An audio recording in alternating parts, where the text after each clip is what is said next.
Drama serial hubs में सोहा और फाहद की दोस्ती आयशा और बासित को महंगी पड़ने वाली है। उधर सोहा आयशा और बासित को एक दूसरे से जुदा करने की भरपूर कोशिश कर रही है। आने वाली किस्म की मुकम्मल कहानी में आप सभी दोस्त देखेंगे। आयशा और बासित ने फैसला कर लिया है कि वो हनीमून पर जाएंगे, लेकिन उससे पहले ही उसके घर वाले कहते हैं कि जितनी जल्दी हो सके आयशा और बासित की दावत की जाए और उन्हें घर में बुलाया जाए। यूं बानो और बॉबी घर में अच्छे अच्छे खाने बनाते हैं और बासित और आयशा घर में आ जाते हैं, जहाँ पर वो टेबल के ऊपर बैठकर खाना खा रहे हैं। यहीं पर बानो बहुत ज्यादा खुश होती है कि उसकी बहन आयशा आउट ऑफ कंट्री जा रही है घूमने के लिए। उन्होंने तो कभी सोचा भी नहीं था कि उनके घर की बेटी और उसका शोहर उसे हनीमून पर दूसरे मुल्क में लेकर जा रहा है। बानो और आयशा एक दूसरे के पास बैठकर बहुत ज्यादा खुश होते हैं और यहीं पर आयशा की माँ, जो कि कभी भी अपनी हरकतों से बाज आने वाली नहीं है, यहाँ पर अपने दुखड़े सुनाना शुरू कर देती है। बासित भी खामोशी के साथ उनकी बातें सुन रहा होता है, लेकिन ये सारी की सारी बातें आयशा से बिल्कुल भी बर्दाश्त नहीं होते कि उसकी माँ आए रोज बासित के साथ इस तरह की बातें कर रही है। यूं खाना खाने के बाद आखिरकार बासित और आयशा घर चले जाते हैं और अपनी फ्लाइट लेकर दूसरे मुल्क पहुंच जाते हैं, जहां पर जाकर बासित ने बहुत अच्छे तरीके से अरेंजमेंट करवाया होता है। अच्छा होटल बुक करवाया होता है, जहां पर स्विमिंग पूल में फूल फेंके हुए हैं और बासित और आयशा की तस्वीर। बासित भी यहाँ पर मोहब्बत का इजहार कर ही देता है और आयशा को कहता है कि मैं तुम्हारे साथ बहुत ज्यादा मोहब्बत करता हूँ। जिंदगी में बहुत ज्यादा अकेला था, जब से तुम मेरी जिंदगी में आई हो उसके बाद मेरी जिंदगी में रौनकें लग गई हैं। मैं यही चाहता था कि मैं तुम्हारे साथ अकेला वक्त स्पेंड करूं, जहां पर सिर्फ और सिर्फ मैं और तुम हो।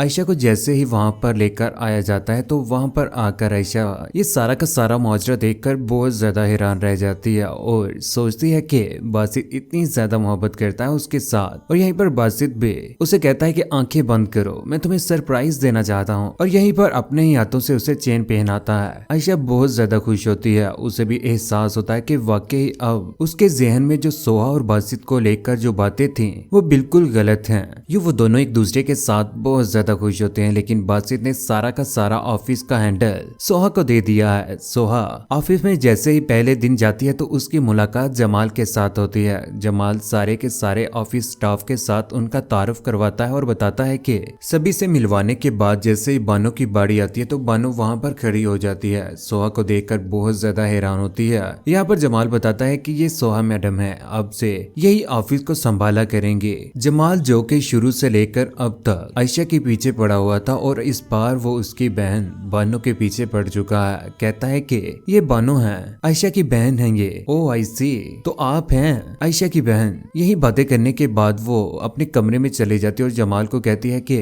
तुम भी मेरे कमरे में आ जाओ। यूं जमाल कमरे में चला जाता है, जहाँ पर जाकर वो सारी की सारी बातें सोहा को भी बताएगा और कहेगा कि आयशा मैडम इसी ऑफिस में आया करती थी और वक्त गुजरने के साथ साथ ज्यादातर उनका वक्त बासित सर के साथ ही गुजरा करता था। सोहा को ये सारी की सारी बातें बहुत ज्यादा मुतासिर करती हैं और जमाल कहता है कि ये बानो है, बासित साहिब की साली, इनको भी अभी जॉब मिली है, इनके हालात कुछ ज्यादा बेहतर नहीं है। पहले आयशा यहाँ पर जॉब करती थी, उसके बाद उसकी बहन बानो। जमाल ये भी कहता है कि बासित सर अपनी वाइफ के साथ हनीमून पर गए हैं, वो किसी बिजनेस ट्रिप के ऊपर नहीं गए हैं। ये बातें सुनने के बाद सोहा को बहुत ज्यादा गुस्सा आता है, क्योंकि बासित ने तो ये बताया होता है कि वो ऑफिस ट्रिप पर गए हैं। जमाल उन्हें ये भी कहता है कि अगर आप ज्यादा बातें जानना चाहते हैं या इंटरेस्टेड हैं इन बातों में तो आप फाहद के साथ राब्ता कीजिए। यूं सोहा फाहद के साथ भी राब्ता करेगी और कॉल के ऊपर उसके साथ टाइम सेट करेगी और उसके साथ मुलाकात भी करेगी, क्योंकि वो तो इस बार बासित और आयशा को जुदा करने के पीछे हाथ धोकर पड़ ही चुकी है। इस बार वो दोनों के दरमियान गलतफहमियां पैदा करवा कर ही रहेगी।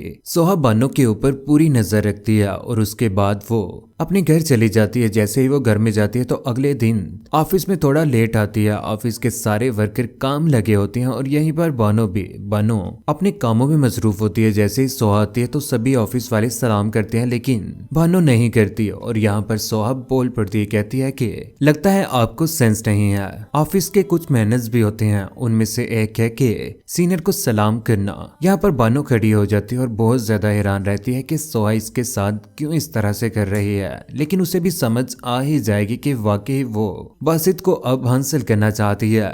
घर आकर वो सारी की सारी बातें आयशा को भी बताएगी, लेकिन आयशा से ये सारी की सारी बातें बिल्कुल भी बर्दाश्त नहीं होंगी। उधर फाहद सोहाद के साथ मुलाकात करने के लिए आखिरकार साहिल के किनारे पहुंच ही जाता है, जहां पर वो दोनों एक दूसरे दूसरे के पास बैठे होते हैं। यहाँ पर सोहा कहती है कि ये बासित और आयशा के बीच क्या चक्कर है, दोनों का मैच भी मुझे कुछ समझ नहीं आता। बासित बिल्कुल अलग टाइप का है, आयशा एक डिफरेंट माइंडसेट की है। उन दोनों की सोच भी बिल्कुल भी सेम नहीं है। उन दोनों ने एक दूसरे के साथ शादी क्यों की है अगर वो दोनों एक दूसरे के साथ खुश नहीं है। यहाँ पर फाहिद भी आखिरकार अपना गुस्सा अपने दोस्त बासित के ऊपर निकाल ही देता है। कहता है कि बासित के सास और बासित के दरमियान एक डील हुई थी।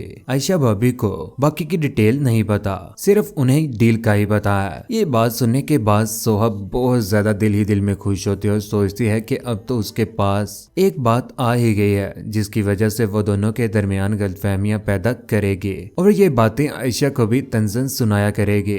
दूसरी जानिब आयशा की माँ जो कि बहुत ज्यादा परेशानियों में घिर चुकी है। घर में जोया भी आ चुकी है। जोया तो चोर है पक्की, घर से पैसे भी चुराती है। जैसे ही वो वायलेट से अपने पैसे निकाल रही होती है, अपने पैसे अकाउंट कर रही होती है, तो दोबारा से उसके पैसे कम हो जाते हैं। लेकिन परेशानियों की वजह पर यहाँ पर आयशा की माँ आखिरकार चकरा कर नीचे गिर ही जाएगी, जिसके बाद उन्हें होश भी नहीं होगा। उधर जोया दोबारा से अपने घर जा चुकी है, लेकिन इस बार झूठ बोलकर दोबारा से उसकी माँ ने उसको उस घर में भेज ही दिया। लेकिन आमिर की माँ बिल्कुल भी जोया को एक्सेप्ट करने वाली नहीं है। झूठी प्रेगनेंसी का बहाना लगाकर उस घर में अब तो रहना शुरू हो चुकी है। जब डॉक्टर के पास जाएगी तो दोबारा से पकड़ी जाएगी। उधर तलाल जो अपनी बीवी के साथ बिल्कुल भी खुश नहीं रह पा रहा, आए रोज वो तरह तरह के ड्रामे कर रही है। तंग आकर वो अपनी बीवी को भी छोड़ देगा, लेकिन सोहा जितनी भी कोशिश कर ले आखिर नाकाम ही रहेगी। उसके हाथ कुछ भी नहीं आना।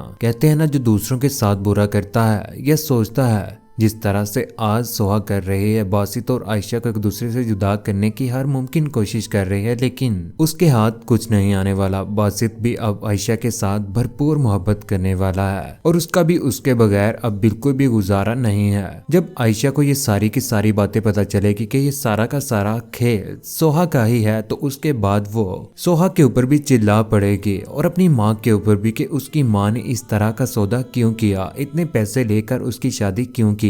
लेकिन उसकी माँ भी क्या करती, परेशानी में थी। अपनी बेटियों की भी शादी करनी थी और घर के भी निजाम चलाने थे, जिसकी वजह से उसे ये सब कुछ करना पड़ा। नहीं तो कोई भी माँ इस तरह का फैसला अपनी बेटियों को लेकर कभी भी नहीं कर सकती। गुर्बत इंसान को बहुत कुछ करने पर मजबूर कर देती है। जो इंसान कभी कुछ सोचता भी नहीं है या उसने कभी कुछ सोचा भी ना हो कि वो इस तरह भी जिंदगी में करेगा, गुर्बत इंसान से वो सब कुछ करवा ही लेती है। और एक माँ जिसकी 3 बेटियां और वो बासित जैसा दामाद ना ढूंढती तो क्या करती। आयशा भी ये सब कुछ डिजर्व करती थी, क्योंकि आयशा बहुत ही ईमानदार और काबिल औरत है। लेकिन कौन कौन चाहता है कि तलाल और बानो दोबारा से एक हो जाएं। और सोहा और फाहद का क्या अंजाम देखना चाहते हैं, जो कि फाहद अच्छा दोस्त बना फिरता था बासित का, लेकिन आज उसी की बातें लीक कर रहा है। क्या अंजाम होना चाहिए उन दोनों का, नीचे कमेंट सेक्शन में अपनी मोहब्बत भरी राय का इज़हार जरूर कीजिएगा। चैनल को सब्सक्राइब करने के बाद बेल का बटन जरूर दबाइएगा। अपना ख्याल रखिएगा, दुआ में याद रखिएगा। अल्लाह हाफिज।